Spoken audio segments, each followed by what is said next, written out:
As the pounding on the door shook the night, Chuck Norris stood perfectly still. Inside, Evelyn clutched Lucky, eyes wide with fear. Outside, a voice snarled. "Open up, Chuck, or your wife, your dog. Everything you love disappears." Chuck took a long, steady breath, fists clenched. He was too old to fight like before. But no one touches his family and walks away. Chuck Norris's silver-grey pickup truck slowly rolled down the dusty suburban road, the gravel crunching under its tires. The sunset cast brilliant orange streaks across the windshield, outlining every wrinkle, every trace of time etched around his eyes. Chuck didn't say a word. Evelyn, his wife, sitting beside him, remained silent as well. Her gentle hands stroked Lucky's soft fur, and their small white dog curled up on her lap. Her high-collared sweater partially hid the creases on her neck. But her eyes, bright blue, still sparkled just like when they first fell in love. The atmosphere in the truck wasn't heavy, nor was it cheerful. It was a quiet moment, the kind of moment when two old souls drive back to a place they once called home, unsure what they're searching for, only knowing that somewhere deep inside, a faint call is pulling them back. "Do you think Frank still remembers us?" Evelyn asked softly, breaking the silence. Chuck faintly smirked, his eyes still fixed on the road ahead. "I think he does. That old head may have forgotten many things, but he surely hasn't forgotten that we once saved his life back in that battle." Evelyn smiled, her eyes glistening with the last rays of the evening sun. She gazed out the window at the old oak trees slowly drifting past, glimpsed between rustic wooden houses. This was where they used to live, before Chuck became famous, before he turned into a movie hero.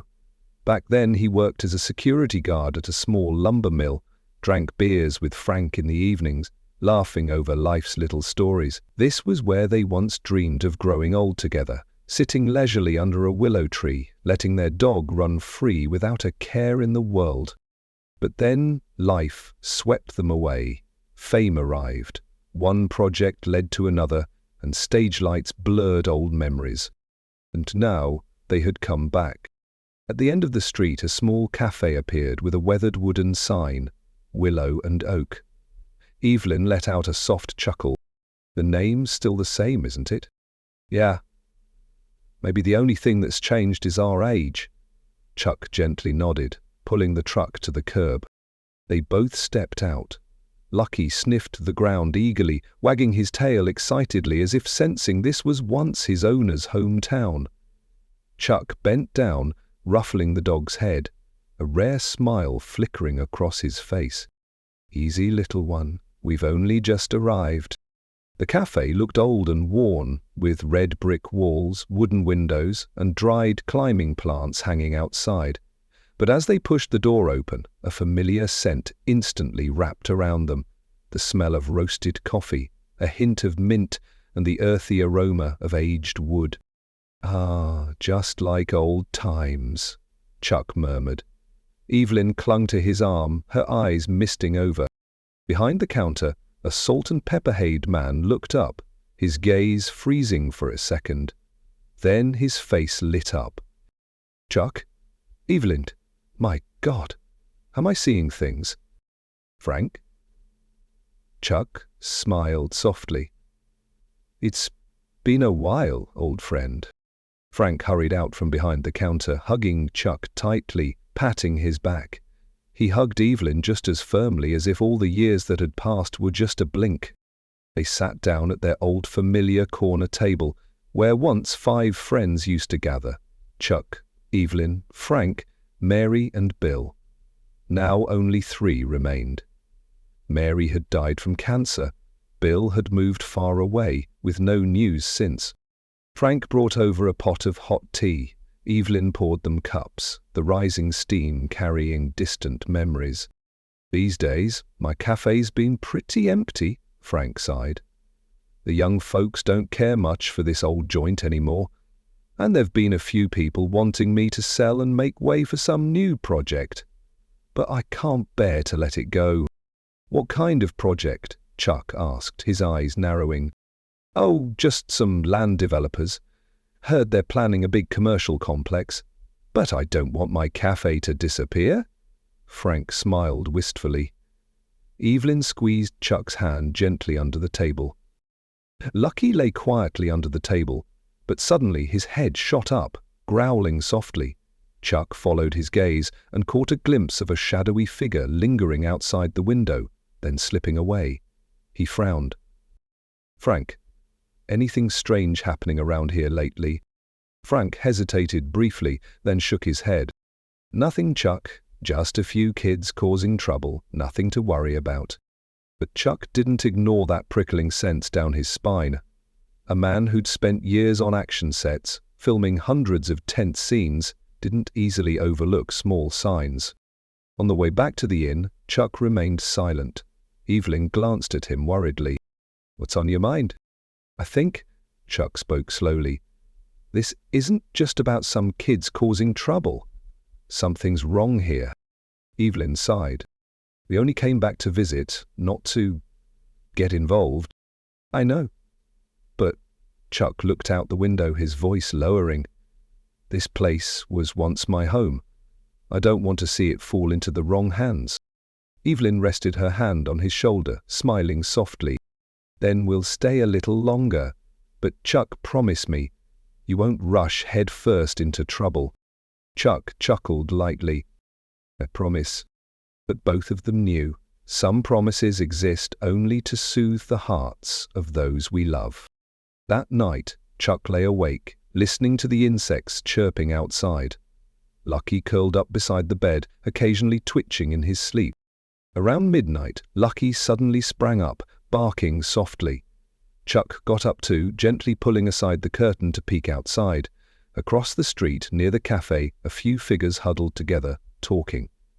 One of them, wearing a leather jacket and a baseball cap, pointed toward the cafe, said something, and smirked. Chuck clenched his fists. He knew. This wasn't going to end over just a cup of tea. The next morning, the golden Texas sunlight spilled over the old wooden rooftops, making everything glow with a deceptively peaceful charm. Chuck woke up, sitting by the window, looking out over the small street. Evelyn was still sleeping, and Lucky lay with his head resting on Chuck's leg, his ears twitching slightly at the sounds from outside. Chuck gently stroked Lucky's soft fur, his mind filled with thoughts. Last night he had seen the shadows lurking around Frank's cafe. They weren't just rowdy teens, they were a group gathering, whispering, laughing, and one even smacked the cafe's signboard hard, making it sway on its hook. Chuck knew this feeling, the feeling of a place being watched, a small community slowly being squeezed by an invisible hand. "Aren't you going to sleep a bit more?" Evelyn's husky morning voice came from behind. "No," Chuck turned, smiling. "I think I'll head over to Frank's. You rest up." Evelyn sat up, propping herself on a pillow, her eyes gentle. "Remember your promise, Chuck." Chuck bent down, kissing her forehead. "I'm just going to check in, that's all."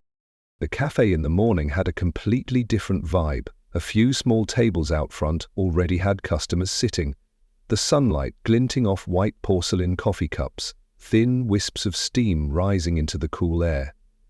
Frank stood behind the counter, working the old espresso machine that hissed and sputtered. When Chuck walked in, Frank gave a wide smile, but there was a flicker of exhaustion in his eyes. "Chuck." "Good morning." "Good morning, Frank." Chuck sat on a tall stool by the polished wooden counter, resting his elbows on the surface. "You look short on sleep." "Yeah, the kids have been causing trouble at night. You know how it is, kids these days. They're bold." Frank gave a half smile, shrugging. Chuck said nothing. He had just studied his friend. He had always been better than anyone at reading people's faces. Frank was hiding something. Don't just worry about some teens. A deeper worry, thick and sticky like tar. "Frank, do you need help?"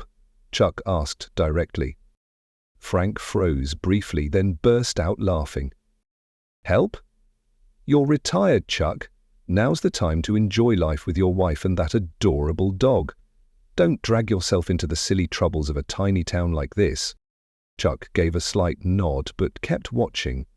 He noticed Frank sneaking glances out the window, where a black car was parked quietly across the street. The engine was running, the windows were tinted. You couldn't see who was inside. At midday, Chuck walked Lucky around town. Evelyn walked beside him, holding his hand gently. The shops were closed early, the windows drawn with curtains. An elderly woman selling flowers by the roadside whispered that lately a few strangers had been offering to buy up this stretch of street at very high prices. Those who refused were harassed, vandalized, and even threatened. "Didn't Frank tell you to?" the old woman whispered. "He's been the last one holding out here." Chuck and Evelyn exchanged glances. Evelyn squeezed his hand. "I'm starting to feel uneasy, Chuck." "Oh, so am I," Chuck murmured. That afternoon, Chuck stayed at the cafe alone. Frank was busy elsewhere, leaving the shop to a young server named Jimmy, a freckle-faced blonde kid who nervously chewed his pencil while serving customers. Chuck watched as Jimmy chatted with an older patron. The old man sipped his tea, shaking his head. "I've lived here all my life. Never felt the air this heavy before. They're not just vandals, they've got a plan." Chuck listened, his heart sinking. He stood up, left the cafe and wandered down the street. Turning into the alley behind the cafe, he stopped in his tracks. Frank was standing there, talking to a young man in a leather jacket and baseball cap, one of the men Chuck had seen the night before. They spoke quietly, quickly, and the young man handed Frank a thin stack of papers. Frank hurriedly stuffed them into his pocket, glanced around, then rushed back toward the cafe. Chuck stood still in the shadows, eyes narrowed, his hand clenched lightly. That evening, Chuck told Evelyn everything. She stayed silent for a long moment, then softly said, "Frank used to be the man you trusted the most. But people change, don't they?" "I don't want to believe it." Chuck exhaled slowly. "But my instincts tell me. This isn't just about some plots of land or a cafe." Lucky lay with his head on Evelyn's lap, breathing softly, as if sensing the tension in the room. Evelyn gently stroked his fur, whispering, "I think we should leave tomorrow, Chuck. This isn't our fight." Chuck looked at her, giving a small, sad smile. "I know. But I can't walk away knowing my friend is tangled up in something dangerous." Late at night, a knock came at their motel door. Chuck jumped up and opened it. There was no one outside. Only a piece of paper slipped under the door. He picked it up and read, "Stay out of this. It's not your business. The next accident could be your wife." Chuck froze. His hand crushed the paper into a crumpled ball. Lucky growled softly, ears perked. Evelyn came out, saw her husband's face, and her own face drained of color. "Chuck, what is it?" "Nothing," Chuck whispered, slipping the paper into his pocket. "Go rest. I'll step out for a bit." At midnight, out on the street, Chuck stood silently staring toward the cafe. The lights were off, and there was only a dim glow from an old street lamp nearby. But in the distance, behind the building, he saw Frank's shadow moving. Frank was walking quickly, nervously, like someone hiding something. Chuck silently followed, his footsteps light as a stalking cat. He had once learned how to move silently on film sets, practicing not to make a sound, and now he used it to follow his oldest friend. Frank slipped into an abandoned house. A faint flashlight beam shone through the broken window. Chuck crept up, peeking through a gap in the wall. Inside, Frank was meeting with a group of strangers. A fat man in a black suit, a red-headed woman, and the same baseball cap-wearing man Chuck had seen before. Frank lowered his head, handing over a set of papers and a map of the property. The fat man smirked, patting Frank's shoulder. The red-hained woman said something, and they all laughed. Chuck caught snatches of their conversation. The plan's almost done. We just need the old man to sell it. If he won't, we have ways to convince him. Chuck clenched his fists tightly. He understood Frank wasn't being threatened. Frank was part of them. Chuck returned to the motel. Evelyn was still awake, waiting for him.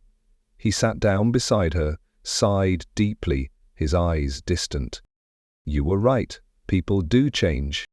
Evelyn leaned on his shoulder, whispering, "So what do we do, Chuck?" Chuck squeezed her shoulder, his eyes hardening. We don't run. We don't stay silent. We just need to be smart about it. Lucky jumped onto the bed, curling up between them, unaware that tomorrow everything would move into a new chapter, when the real darkness would step into the light.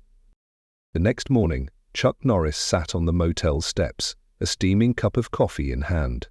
The soft Texas morning light gently brushed his face, a face once printed on thousands of posters, once known across the world, but now simply that of an ordinary man, graying, with contemplative eyes.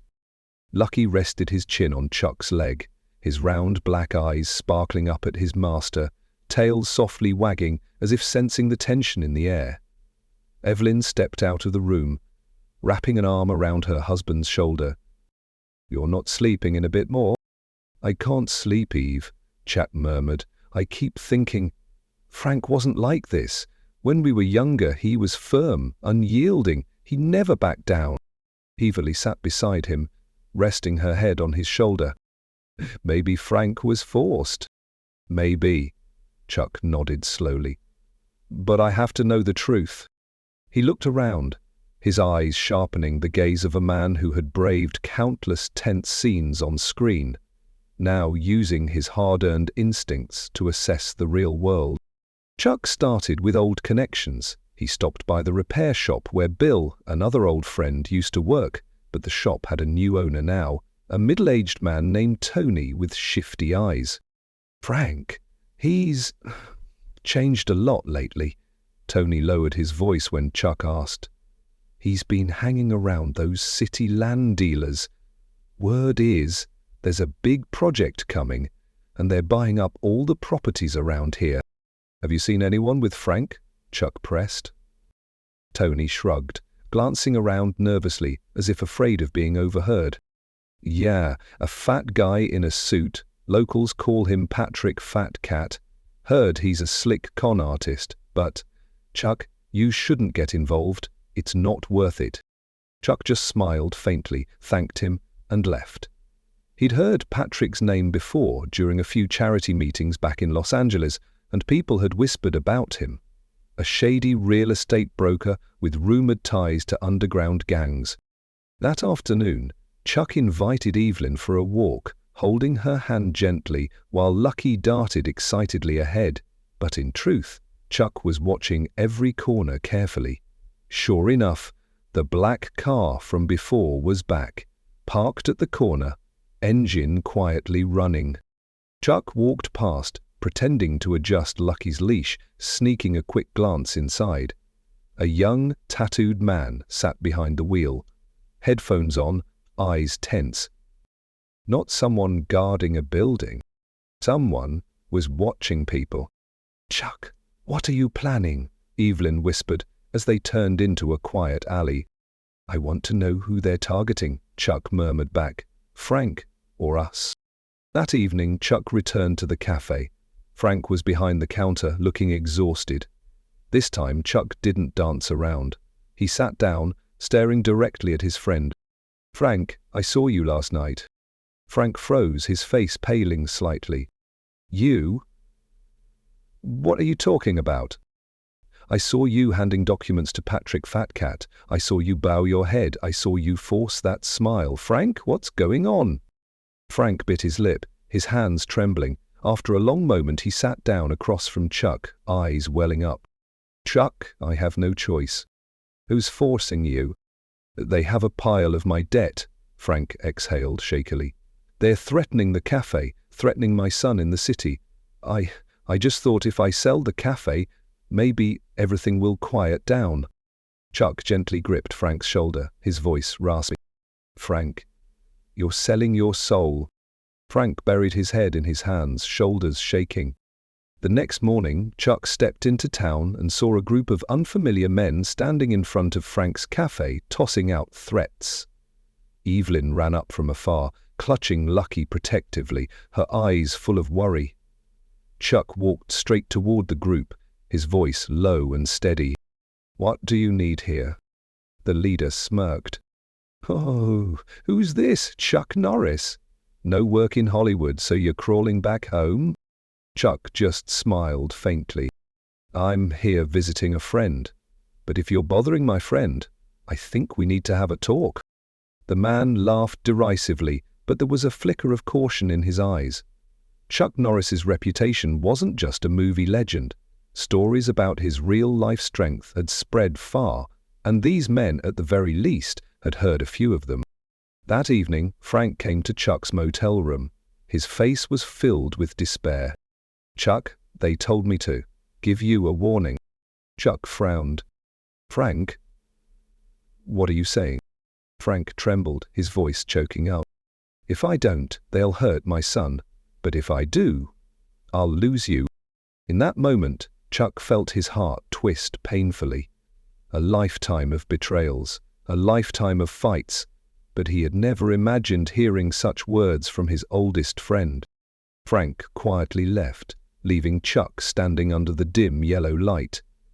Evelyn stepped out, wrapping her arms around her husband, whispering, "What will you do, Chuck?" Chuck squeezed her shoulders, eyes staring far into the distance. "I'm not going to let him lose himself, but first, we need to know exactly who's pulling all the strings." Lucky came running up, nuzzling Chuck's leg, looking up at him. Chuck bent down, ruffling the dog's head, smiling sadly. "Little one, things are about to get tough, but don't worry, this old man still has a few tricks up his sleeve." Night fell over the small town like a heavy, suffocating blanket. The wind rustled through the leafless oaks, sweeping dust along the streets, its chill brushing against Chuck Norris's face as he stood silently on the porch. Evelyn remained awake inside, holding Lucky in her arms, eyes worried as she gazed through the window. Chuck clenched the porch railing tightly, eyes closed. For all the years he'd fought villains on film sets, for all the bad guys he'd pretended to beat, this was real. A place he once called home, a friend he once called family, now standing on a razor-thin edge between truth and betrayal. But just thinking the name made Chuck's heart ache. The next morning, Chuck left Evelyn and Lucky at the motel and headed into town. He wasn't wearing any flashy outfits, no baseball cap, just an old leather jacket, making him look like any other ordinary Texan. But his eyes, those eyes carried a sharpness, a calm determination of a man ready to face the truth. Chuck stopped by the local grocery store, casually chatting here and there, before slipping quietly into a narrow alley behind the cafe. There he saw a familiar sight, Frank talking to a stranger, a short, wiry man in a grey suit. That man was Patrick Fatcat. Chuck had heard his name before from old contacts, but this was the first time he had seen him in person. Patrick smirked, shoving an envelope into Frank's hands, patting his shoulder. "Good work, Frank. But remember, keep your mouth shut. A little cafe like yours isn't worth our real attention." Frank forced a weak smile, bowing slightly, his voice trembling. "Yes, I understand."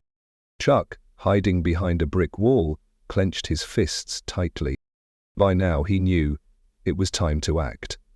But not with punches, not with guns, with patience, with strategy. At noon, Chuck arranged a meeting with the local sheriff, Hank Morrison, a solidly built man his age with a serious but friendly gaze.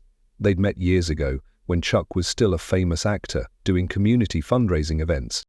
"Chuck, I heard you were back, but I didn't think you'd run into this mess," Hank said, his voice low.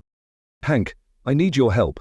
I've got evidence. Patrick Fat Cat is forcing Frank to hand over his land, threatening residents, even harassing tourists. Chuck looked him straight in the eye. But I can't take them on alone. Hank took a long drag from his cigarette, deep in thought.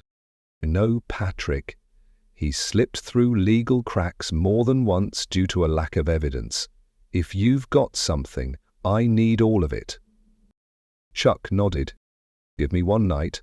I'll get what you need. That night, Chuck met with Frank. No anger, no threats. Just a quiet conversation between two men who had seen more than half a lifetime. Frank, remember when we used to sit under the old willow, drinking mint tea, dreaming about the future? Chuck's voice was calm and warm. Frank lowered his head, his voice breaking. I remember. Chuck, I have no way out. There's always a way back, Frank. Chuck gently squeezed his friend's shoulder. The only question is whether you're willing to take it. Frank looked up, eyes red and watery. They're holding my son, Chuck. If I betray them, they'll kill him. Chuck took a deep breath. I have a plan, but I need you to trust me one more time.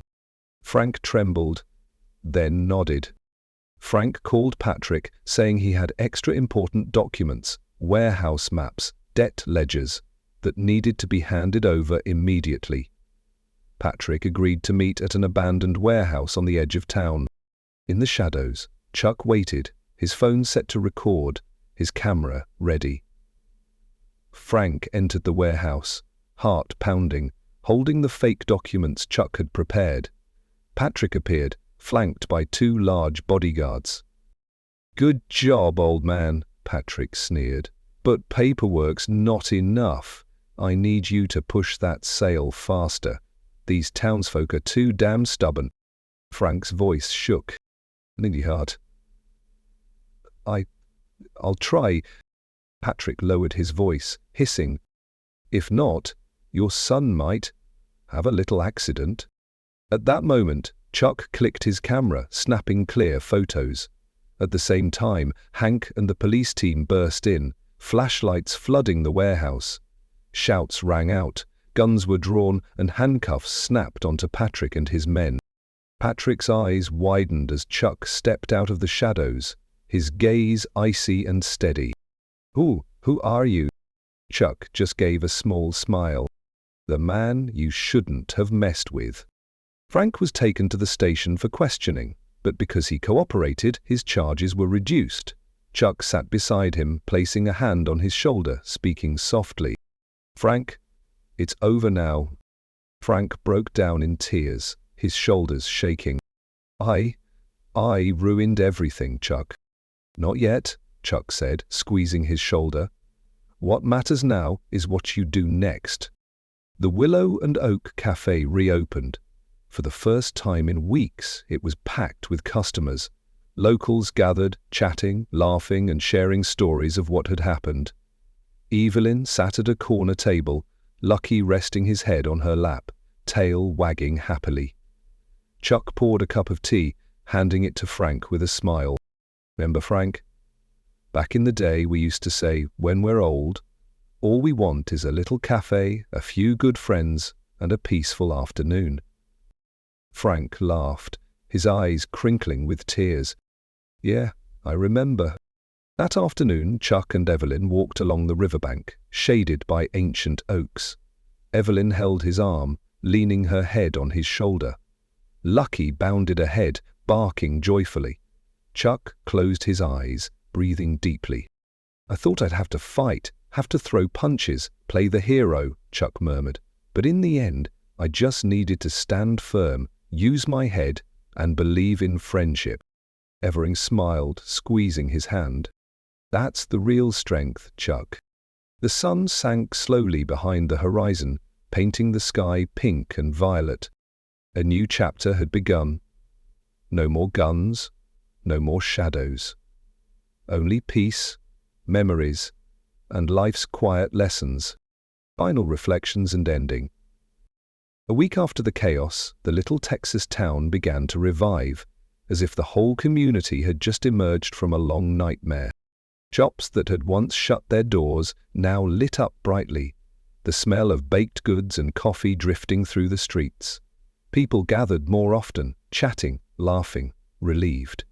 On an old wall near the willow and oak, someone had spray-painted a white message: "We do not submit." Chuck walked with Evelyn and Lucky on a clear morning, the three of them moving slowly, exchanging small talk, stopping now and then to greet familiar faces. Lucky darted ahead, sniffing every tree, wagging his tail. Sometimes he paused, looking back at Chuck with wide, sparkling eyes, as if asking, "Everything's okay now, right?" Chuck smiled, gently patting his dog's head. "It's okay now, little one." Later, Frank hosted a small gathering at the cafe, inviting old friends, shop owners, and even Hank the sheriff. Everyone came, bringing homemade pies, bottles of wine, and small bouquets of flowers. The atmosphere was warm and unpretentious. Frank stood in the middle, raising a cup of mint tea, his voice trembling. "I may not be the best cafe owner. I've made mistakes, been afraid, and done things I regret. But today, I stand here because of all of you. Because of Chuck." All eyes turned toward Chuck, the silver-haired man sitting quietly in the corner, one arm around Lucky, the other holding Evelyn's hand. He simply gave a small smile and nodded. Frank's voice choked up. "I learned something. When you feel your weakest, that's when you need your friends the most. And, thankfully, I have friends who never abandon me." Applause broke out, soft, heartfelt. Evelyn squeezed Chuck's hand, whispering, "Do you hear that? You've always been the one who stays when everyone else wants to leave." Chuck turned to his wife, his eyes warm and deep. "Maybe that's what I'm best at." That evening, Chuck sat alone under the old willow tree. Evelyn and Lucky sat at a distance, giving him space. Chuck leaned back against the trunk, closing his eyes. Memories rushed in. Youthful days, loud laughter with Frank, Mary, and Bill, long, hot film shoots under the sun. Awards, fame, the noise. But in the end, what warmed his heart most wasn't the spotlight.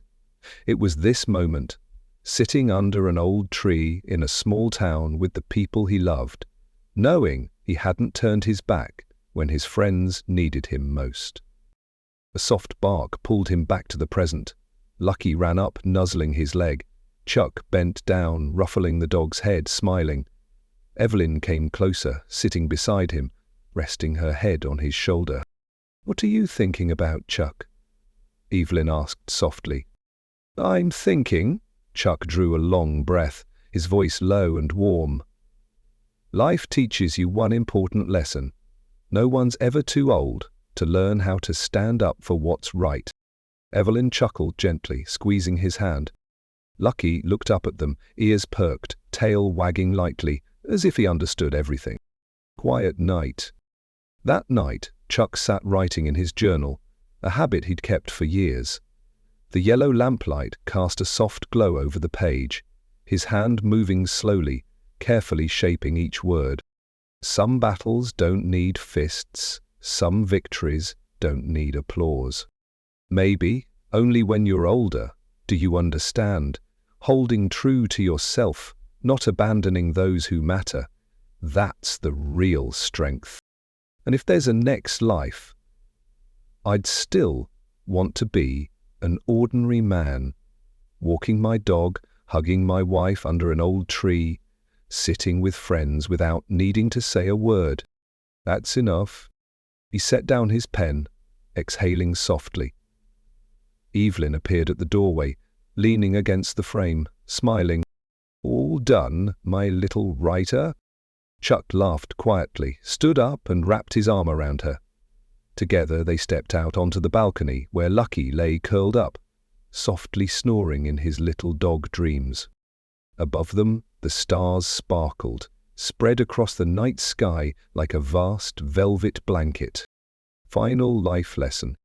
In the end, this wasn't a story about a hero beating the bad guys. It wasn't about legendary punches or heart-stopping action scenes. It was about a man who'd lived through life's ups and downs, who'd learned. Strength isn't in your muscles, it's in your heart. No one is ever too old to change, to make amends, to return to the right path. And most importantly, when you have people who love you, you are never truly alone. Closing image. Chuck, Evelyn, and Lucky are sitting together under the old willow tree. The golden sunset bathes everything in warm light. The breeze carries the scent of mint tea from willow and oak.